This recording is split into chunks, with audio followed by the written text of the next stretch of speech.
चलिए आज के इस सफर की शुरुआत करते हैं। बात है फरवरी 2022 की। अंटार्कटिका का वेडल सागर और चारों तरफ मीलों तक फैली बर्फ की एक मोटी चादर।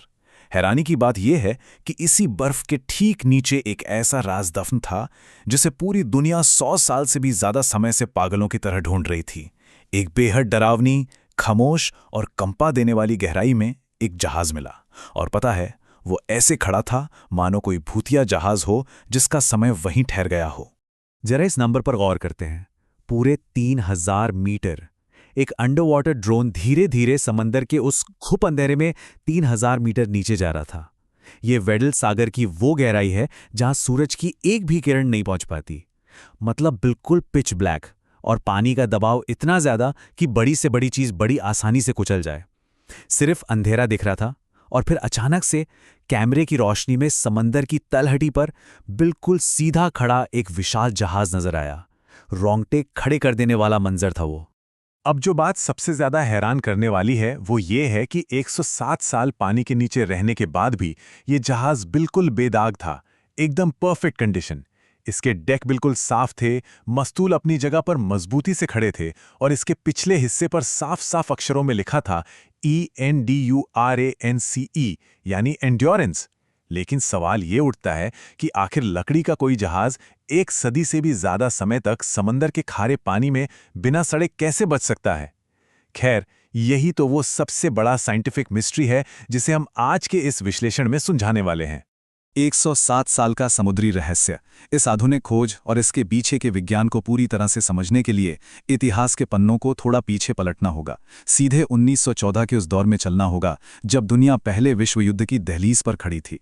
1914 का खतरनाक अभियान। उस समय एक शख्स की नजरें दुनिया के सबसे खतरनाक और सुदूर इलाके पे टिकी थीं, सर अर्नेस्ट शैकल्टन। उनका एक सच में बहुत ही बड़ा सपना था अंटार्कटिका को पैदल पार करना। बर्फ के उस रेगिस्तान में 5000 किलोमीटर से ज्यादा का सफर, वो भी पैदल, एक ऐसी जगह जहां तापमान -50 डिग्री सेल्सियस तक गिर जाता है और हवाएं इतनी तेज चलती हैं कि किसी को भी उड़ा ले जाएं। शैकल्टन का यह प्लान कितना खौफनाक था, इसका अंदाजा सिर्फ एक बात से लगाया जा सकता है। उन्होंने अपने क्रू मेंबर्स को ढूंढने के लिए अखबार में जो विज्ञापन दिया था ना, उसे सुनते हैं। उन्होंने बिल्कुल साफ साफ लिखा था, खतरनाक सफर, कम तनख्वाह, भीषण ठंड, महीनों का अंधेरा और सुरक्षित वापसी की कोई गारंटी नहीं। मतलब ये कोई आम नौकरी का विज्ञापन नहीं था। सच कहें तो ये सीधे सीधे मौत को दावत देने जैसा था। लेकिन अब इस नंबर को देखते हैं, 5000। इतनी खौफनाक चेतावनी के बावजूद पूरे 5000 लोगों ने उस विज्ञापन का जवाब दिया। है ना कमाल की बात? यह दिखाता है कि उस दौर में शैकल्टन का नाम और उनकी लीडरशिप का कितना बड़ा जलवा था। लोग उनके साथ किसी भी खतरे में कूदने को तैयार थे। खैर, उन हजारों में से 27 सबसे मजबूत और साहसी लोगों को चुना गया और फिर एंड्योरेंस नाम के उस शानदार जहाज पर यह सफर शुरू हुआ। बर्फ की कैद 28 लोगों का ये दल अंटार्कटिका के वेडल सागर में दाखिल तो हो गया, लेकिन इस समंदर का कुछ अपना ही अलग प्लान था। एक बहुत ही खौफनाक जाल उनका इंतजार कर रहा था। जैसे ही जहाज आगे बढ़ा, बर्फ की विशाल और मोटी परतें चारों तरफ से उसे घेरने लगीं। एकदम खामोशी से समंदर ने उस ताकतवर जहाज को अपनी बर्फीली मुट्ठी में जकड़ लिया। अब ध्यान देने वाली बात यह है कि यह तबाही अचानक एक रात में नहीं आई। ये बहुत ही धीमी और दर्दनाक थी। जनवरी 1915 में जहाज पहली बार बर्फ में फंसा। क्रू के लोग महीनों तक उस जमे हुए समंदर के बीच फंसे रहे। फिर धीरे धीरे अक्टूबर आते आते बर्फ के उस भयानक दबाव ने जहाज की मोटी लकड़ियों को कुचलना शुरू कर दिया और आखिरकार नवंबर 1915 में एंड्योरेंस हमेशा के लिए वेडल सागर के अंधेरे में समा गया। पीछे रह गए 28 इंसान जो -50 डिग्री की जमा देने वाली ठंड में उस खुली बर्फ पर बिल्कुल बेसहारा छोड़ दिए गए थे। असंभव बचाव यात्रा। जहाज के डूबते ही सर्वाइवल की एक ऐसी कहानी शुरू होती है जहां जिंदा बचना लिटरली नामुमकिन लग रहा था।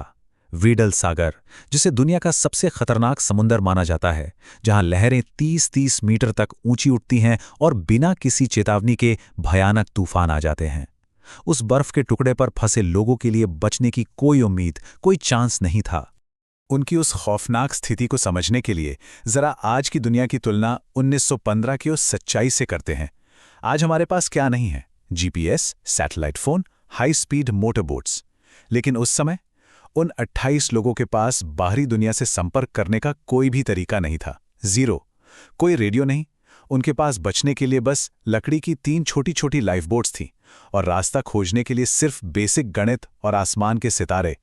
ये इंसान के हौसले और जिद का सबसे बड़ा इम्तिहान था। तो इस नामुमकिन से बचाव अभियान के कुछ चरण थे। सबसे पहले तो उन्होंने 5 महीने उस तैरती हुई टूटती हुई बर्फ पे काटे। फिर जब बर्फ पिघलने लगी तो उन 3 छोटी नावों में बैठकर 7 दिन का जानलेवा सफर किया और एलिफेंट आइलैंड नाम के एक वीरान टापू पर पहुंचे। वहां से शैकल्टन और उनके 5 साथी मदद लाने के लिए 1300 किलोमीटर दूर साउथ जॉर्जिया आइलैंड के लिए निकल पड़े और वहां पहुंचने के बाद भी बिना रुके 36 घंटे तक उन बर्फीले और अनजान पहाड़ों को पैदल पार किया, तब जाकर वो एक व्हेलिंग स्टेशन तक पहुंच पाए। ये सच में हैरान कर देने वाली बात है कि जहाज डूबने के बाद दोबारा किसी ठोस जमीन पर खड़े होने में उन्हें पूरे 497 दिन लग गए थे। और इन पूरे 497 दिनों में ये 16 दिन सबसे ज्यादा खौफनाक थे। शैकल्टन और उनके 5 साथियों ने सिर्फ एक छोटी सी नाव में दुनिया के सबसे खतरनाक समंदर में 1300 किलोमीटर का सफर तय किया। इसे इतिहास की सबसे महान और पागलपन से भरी नाव यात्रा कहा जाता है। उन्होंने तो एक ऐसी विशाल राक्षसी लहर का भी सामना किया जिसे शैकल्टन ने दूर से साफ आसमान समझ लिया था। वो लिटरली मौत का एक पहाड़ थी, लेकिन कमाल की बात है वो उससे भी बच निकले। इस पूरी जद्दोजहद का जो क्लाइमैक्स है ना, वो सच में रोंगटे खड़े कर देता है। 28 लोग गए थे और 28 के 28 वापस आए। मदद का जुगाड़ करने के बाद शैकल्टन ने एलिफेंट आइलैंड पर पीछे छूटे अपने 22 साथियों को बचाने के लिए 1 या 2 नहीं बल्कि 4 बार कोशिश की। हर बार समंदर की बर्फ ने रास्ता रोक दिया, लेकिन वो इंसान पीछे नहीं हटा और आखिरकार 5वीं कोशिश में वो सभी को सुरक्षित वापस ले आए, बिना एक भी जान गंवाए। ये इतिहास का सबसे बड़ा सर्वाइवल मिरेकल है, इसमें कोई शक नहीं। संरक्षण का विज्ञान। इंसान तो अपनी जान बचाकर वापस लौट आए, लेकिन 107 साल बाद मिले उस जहाज का क्या? चलिए अब वापस आज के समय में चलते हैं और उस रहस्य को विज्ञान के नजरिए से सुलझाते हैं।